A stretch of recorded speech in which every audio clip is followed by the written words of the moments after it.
एक बार भगवान बुद्ध जेतवन विहार में रह रहे थे। भिक्षु चक्षुपाल भगवान से मिलने के लिए आए थे। उनके आगमन के साथ उनकी दिनचर्या, व्यवहार और गुणों की चर्चा भी हुई। भिक्षु चक्षुपाल अंधे थे। एक दिन विहार के कुछ भिक्षुओं ने कुछ मरे हुए कीड़ों को चक्षुपाल की कुटी के बाहर पाया और उन्होंने चक्षुपाल की निंदा करनी शुरू कर दी कि उन्होंने इन जीवित प्राणियों की हत्या की। भगवान बुद्ध ने निंदा कर रहे उन भिक्षुओं को बुलाया और पूछा कि क्या तुमने भिक्षु को कीड़े मारते हुए देखा है? उन्होंने उत्तर दिया, नहीं। भिक्षुओं ने इसके बाद पूछा कि चक्षुपाल अंधे क्यों हैं?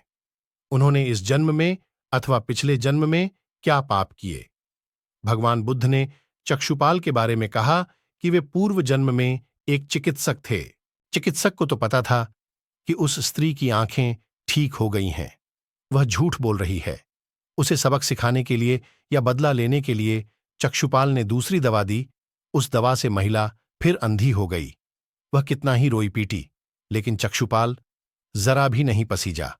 इस पाप के फलस्वरूप अगले जन्म में चिकित्सक को अंधा बनना पड़ा।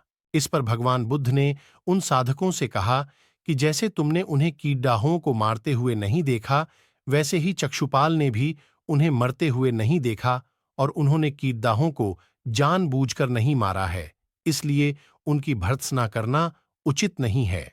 एक अंधी स्त्री ने उनसे वादा किया था कि यदि वे उसकी आंखें ठीक कर देंगे तो वह और उसका परिवार उनके दास बन जाएंगे।